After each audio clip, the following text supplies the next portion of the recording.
Hello everyone, welcome back to my channel. Today I'll be giving you a quick overview of my project Campus Network Design using Cisco Packet Tracer, which I completed for Sukkur IBA University. This project is about designing a secure, scalable and efficient network connecting the main campus, the EDC branch and an external cloud server. Stay with me as I explain the main ideas and then demonstrate the configuration in Cisco Packet Tracer. To give you an overview, this project ensures uninterrupted communication and traffic management for Sukkur IBA University. The network connects the main campus with multiple departments, the EDC campus divided into two floors, an external cloud server that hosts the university's email services. The key technologies that I used are VLANs to segment traffic logically, RIPv2 for dynamic routing between campuses, and DHCP to automatically assign IPs to devices. Now let's jump to the configurations. Here is the network design I created in Cisco Packet Tracer.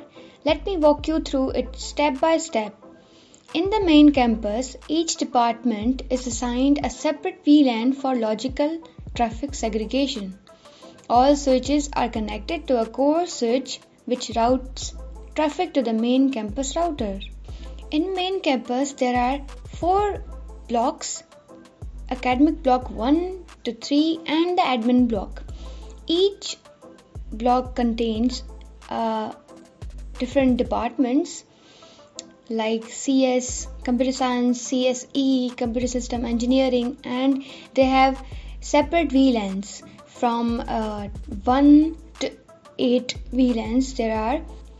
In the EDC branch campus, it is divided into 2 floors, each with the distinct VLANs. The floors are connected to a core switch which links to the branch counter.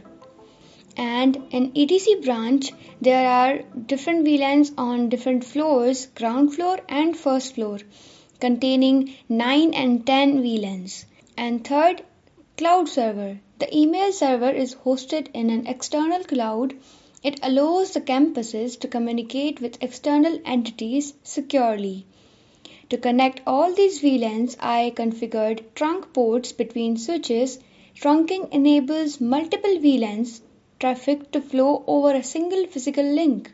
For example, the link between the core switch and the main switch is a trunk port carrying traffic for VLANs 10, 20 and 30 and so on. Now let's look at the trunking configuration. In Cisco Packet Tracer, I set the interfaces between switches to trunk mode. This allows them to carry traffic from multiple VLANs. For example, here is the trunk configuration. The port connecting the core switch to the main switch is set as a trunk port. This ensures smooth traffic flow across VLANs without interference. To validate the setup, I'll run a ping test between 2 devices in the same VLAN but on the different switches. Usually the pinging process takes time, that's why I'm fast forwarding it. As you can see, the ping is successful, confirming that the trunk is working perfectly. Next, let's look at the RIPv2 routing and DHCP setup. RIPv2 dynamically updates routing tables, allowing seamless communication between the main and branch campuses, as well as the cloud. This eliminates the need for manual route updates. For IP management, I configured DHCP on the routers to automatically assign IPs to all devices in the network. This simplifies administration and ensures that devices get the correct IP addresses without manual input.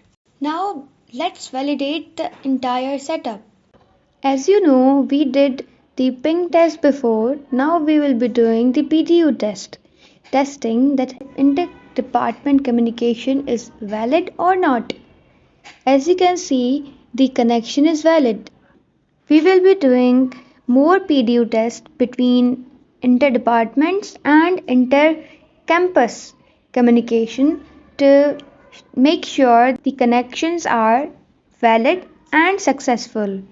So the connections are successful, as you can see, and we'll test the cloud also from the main campus to cloud and from cloud to another campus. I'll fast forward it.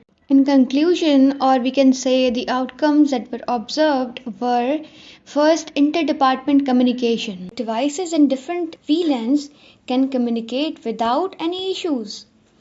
Second, all devices are receiving IPs automatically through DHCP. Like I said before, I assigned dynamic IP. And third, intercampus connectivity. Like the main and branch campuses are fully connected. It ensures intercampus connectivity. And fourth one, cloud server access. Devices can successfully access the email server hosted in the cloud. This confirms that the network is functioning as expected. To conclude, this project showcases practical implementation of a secure and a scalable campus network using Cisco Packet Tracer. VLANs improve traffic management, RIPv2 enabled dynamic routing, and DHCP simplified IP assignment. For future improvements, I recommend implementing HSRP for redundancy. Second, exploring QoS to prioritize traffic, and preparing the network for IPv6 adoption. Thank you for watching. If you found this video helpful, don't forget to like, share and subscribe. See you in the next one.